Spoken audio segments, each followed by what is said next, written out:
to McClendon Studios, Random Thoughts and Observations. I'm your host, David E. McClendon Sr. And my youngest son asked me to share some of the stories about back when I was an EMT. Well, in order to tell you the stories of where being an EMT, I need to first tell you the story of my first trailer, because it kind of goes from there.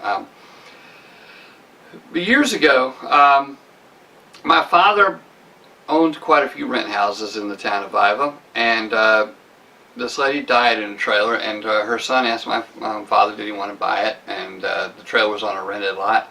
So my father bought the trailer and moved it to a lot that we have beside one of our other rent houses, because it had a large lot over on Lee Street. We called the house that was over on Lee Street, for whatever reason, the Lee Street house.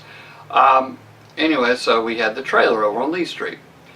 The lady had died in the back bedroom, and my father and one of our employees, Arthur, we called him Ott, everybody called him Ott, he was a really great carpenter, had gone over to look at the house and to the trailer, and it was just about dark when they went in.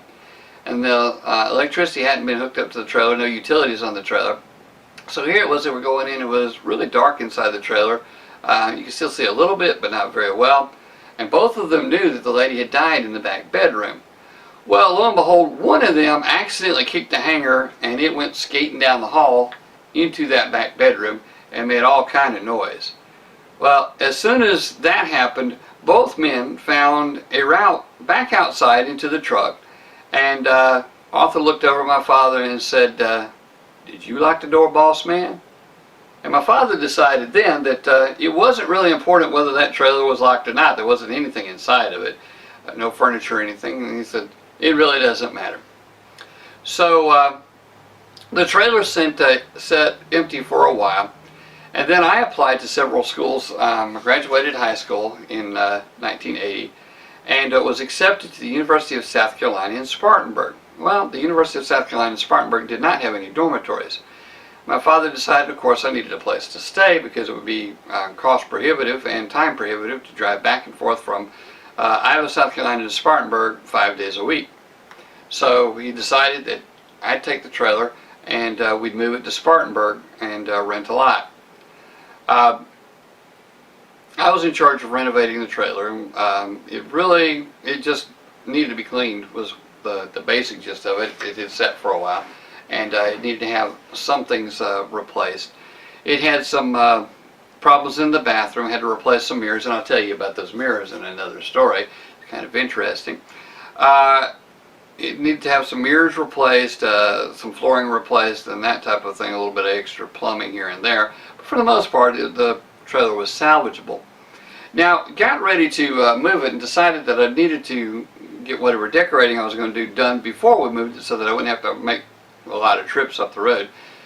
So several of my friends came down and we looked over the trailer and we decided the back bedroom had this very, very thick red shag carpeting. And in the back bedroom there were some pendant lights that hang down that had plastic on them with a rose on it. It had huge mirrors on a couple of the walls. It had some wallpaper that had some blue flowers and some little hint of pink flowers, a little bit of yellow. And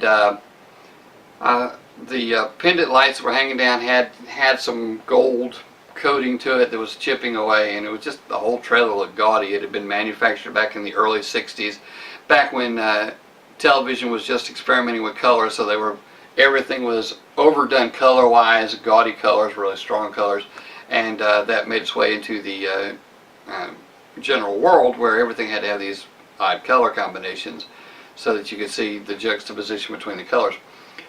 Anyway, the bathroom was turquoise. The kitchen had those old avocado colored appliances and a brown refrigerator, but avocado stove and a brown refrigerator, and it just was really off the wall.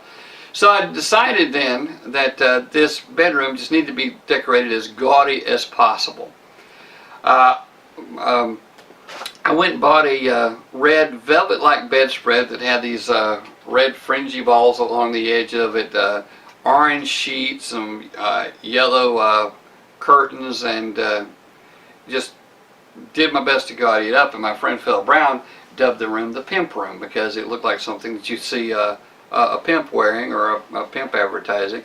And somehow, lo and behold, word got out to different people at the church and different people that came into the store about the pimp room, and people were trying to help me decorate it. And what was funny was there were these little old ladies that you would think didn't even know what a pimp was, coming and giving me gaudy stuff that had been sitting around the house forever. Big gaudy throw pillows and strobe lights that they had no idea what to do with. Had been sitting in the corner somewhere for the longest of times. And this room was just really, really gaudy. It ended up had huge throw pillows of all sorts of colors and textures. Some of the silk things that you throw pillows that you get like on vacations, so like King's Mountain with hand painted or whatever. Just gaudy as it could be. And that room was dubbed the pimp room. The rest of the trailer was okay. It had some of this indoor-outdoor carpeting in it and vinyl flooring in it, but that back bedroom just was a sight. To the best of my knowledge, my father never went back in that trailer while I was sitting down in Iowa. To the best of my knowledge, I never went back inside the trailer ever in his life. My father did visit the trailer after it had been moved to Spartanburg, but he never went back to that back bedroom ever again. And it was kind of funny then. And of course, looking back, the thought of that gaudy bedroom is just kind of funny. And I'll tell you more in the next story. I just had to set that part up so that you know about the next story.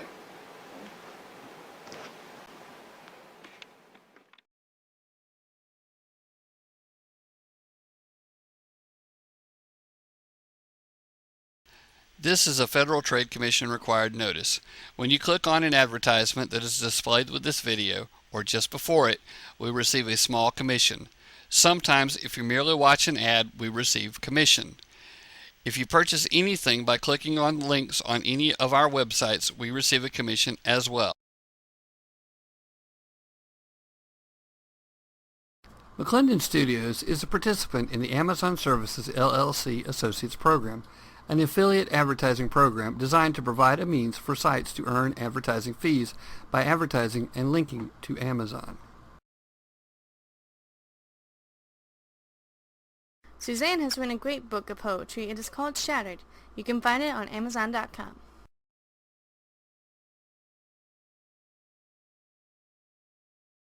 We have a new book. Many people want to know if homeschooling will work for them. This book may help you answer that question. You can find it on Amazon.com.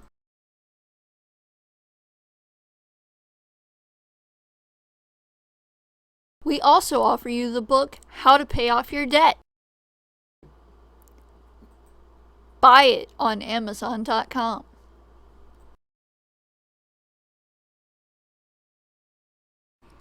Remember, on the 26th of June, 2016, all of our books will be free on Amazon.com in honor of the 21st birthday of our baby child.